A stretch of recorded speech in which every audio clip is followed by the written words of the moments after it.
Muslims say, oh, well, they're not compatible with X, Y, Z. Well, neither are Jews, dude. You know, I would say that they're far more subversive, right? And this has been a thing for a very long time. They're diaspora people for a reason. They don't have a homeland for a reason, right? And you know, they have been kicked out of 109 countries for no reason, thousands of times. Like, there's literally documented history about why they keep getting kicked out. It's for the same reasons: usury, blood libel. Despite the fact we want to believe it or not, they'll say, oh, that's not true. It's been widely documented throughout Christian texts. You know, coin clipping, you know, pushing pornography, all kinds of shit. Coin clipping. Oh yeah. Coin, you've heard of that, right? The ridges. Yeah. That's why they have the ridges on the coins. Like, this is not like anti-Semitic conspiracy theories. It's like, it's just true. Like, this is what would get them in trouble. Yeah, I think they got kicked out of England, right? You know, not assimilating. Not assimilating to the people, having their own little communities, like all these different things. And it's interesting because the Ottoman Empire was really good to the Jewish people. Yeah. Like Muslims are some of the only people that allowed them to practice in peace and protected them. Obviously, they had to pay. It's called the jizya, I think, right? Yeah. Paying the tax. But you know, they've always been able to practice in peace in Muslim countries. So it's crazy how, and they even acknowledge this, that like they got saved. The Ottoman Empire saved them when they got kicked out of Spain in, I think, 1492. Yeah, they welcomed them in.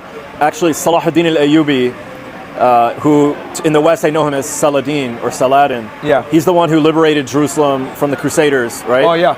One of his closest advisors and his doctors was Maimonides, this rabbi that everyone is talking about because he didn't write the Talmud, but he wrote like a jurisprudence, like his opinion on the Talmud. Yeah. And he's the one with the quote about the young girls. No way. And what they can do to them, yeah. I don't think Salahuddin knew about that, though. He probably wasn't paying attention to what he was writing, but apparently he was like his benefactor. Salahuddin like funded his work. Okay. Many others, but including Jews. So just as an example that Muslims, including Muslims in power, who took back Jerusalem, they welcomed Jews and they funded them and they supported their work. And part of their work happens to be this very controversial quote that people keep citing, like Dan Bilzerian talks about it all the time. Yeah, no, I mean, they never want to admit that, though, that, like, you know, they can practice in peace. Obviously, they pay a tax, but they don't have to fight in the wars. Yeah, they describe Muslims as like being the worst to them.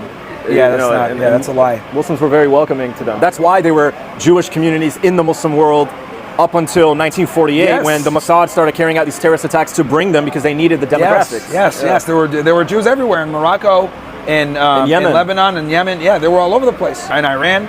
Yeah, it wasn't until the creation of Israel that all these problems came. Right? Actually, they're still in Iran. So Max Blumenthal, when we were in Iran at the same time, but after the conference, Max Blumenthal went to go visit Isfahan and Shiraz and Tehran, and he met the Jewish community there, and they're actually the largest Jewish community in the region outside of Israel. Oh, I didn't know that. Yeah, and they have been there for probably over 1,000 years. They have massive cemeteries. They practice openly, freely. Iran is very religiously diverse. There are Armenian Christians there. There are all kinds of people there. And they still allow these countries are. The media just doesn't like to say that for obvious reasons. But yeah, a lot of these Muslim countries have a very strong Christian and Jewish population because they can actually practice a peace. It's haram to fucking kill them or do anything.